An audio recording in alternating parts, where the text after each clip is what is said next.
Hello, and welcome to Binary Phase Diagram and Development of Microstructure in Isomorphous Alloys, presented by Ali, Riley, and Othman.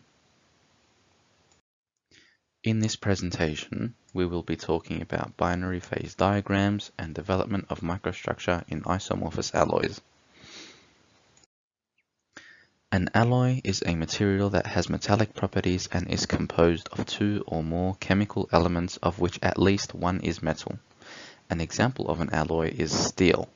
Steel is an alloy of carbon in iron. Stainless steel is an alloy of carbon, chromium, and sometimes nickel in iron.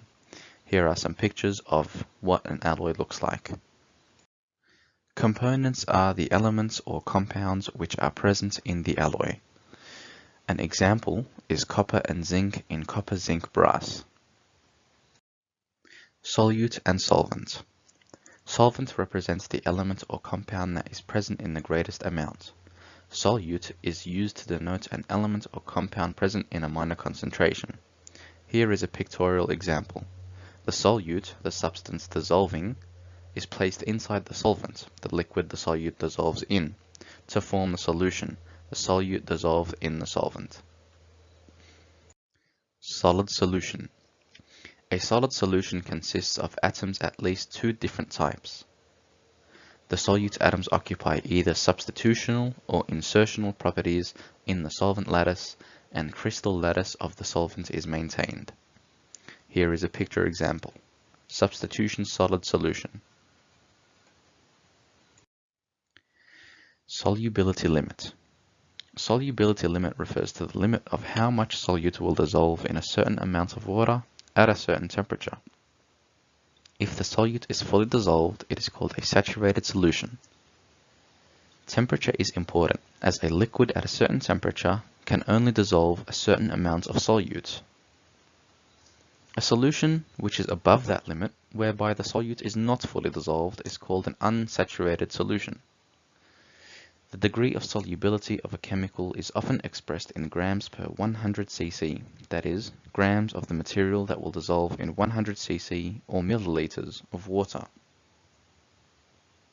The temperature of the water or liquid also affects the degree of solubility.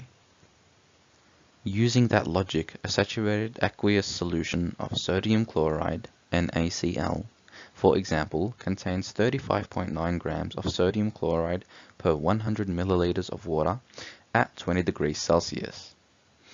At a higher temperature, the solution will have more solute, as it will be able to dissolve more. Phase diagrams represent the relationship between temperature and the composition of phases present at equilibrium.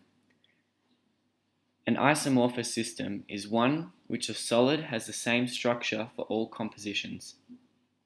The phase diagram shown in figure 1.1 is the diagram for copper-nickel, which is an isomorphous alloy system.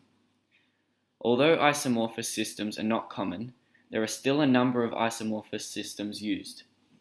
The copper-nickel system is one example. In isomorphous systems, the two components have unlimited solubility, which means that they are like water and alcohol when they mix. They always form a solid solution regardless of the ratio of atoms and molecules. Binary isomorphous systems is where the liquidus line separates the liquid phase from solid or solid and liquid phases. That is, the solution is liquid above the liquidus line. The solidus line is that below which the solution is completely solid, where it does not contain a liquid phase. An isomorphous binary phase system refers to two components, i.e. copper and nickel. It refers to the complete solubility of a component in another. The alpha phase field extends from 0 to 100% weight percentage for a component. Phase equilibrium. Equilibrium is the state of minimum energy. It is achieved given sufficient time, but the time to achieve equilibrium may be so long that a state that is not at an energy minimum may have a long life and appear to be stable. This is called metastable state. To determine which phases are present, if we know the temperature and composition, we can determine which phases are present. We can also determine the composition of each phase, and we can determine the weight fraction of each phase. Development of microstructures in isomorphous alloys. As shown above, we can see that the copper-nickel system diagram contains both a liquid phase, represented in the green, and a solid phase, represented in the blue. Shown at point A, where the temperature is 130 degrees Celsius and a weight percentage of 35% nickel, it is the liquid phase shown by a fully green circle. At point B, however, it has entered a liquid and solid phase where both are present. As it is on the verge of being a liquid, there is only a small solid particles found. As it moves towards points C and D, the solid particles grow or get bigger and bigger until it reaches the solid phase at point E, where only the solid component is present, i.e. there is no green in the circle.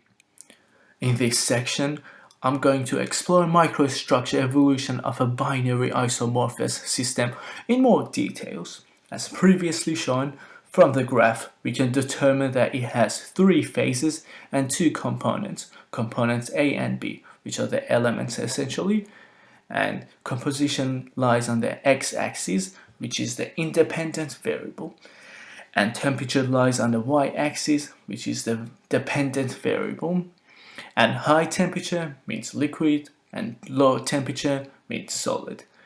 And we can mark the solid phase as the alpha phase, and we can mark the liquid phase as just L. So the objective of the following slides is to show you what the microstructure of this isomorphous system at 4 different temperatures looks like when we look at it through a microscope. As shown above, at temperature 1, we can see the arrow is above the liquidus, and we can conclude that the microstructure is going to be 100% liquid. So, at temperature 2, we have crossed below the liquidus, and the atoms are slowing down. And we can see the microstructure is going to be largely liquid, and there's going to be some little clumps and little clusters of atoms that have slowed down, and they have slowed down enough to form the solid state of matter.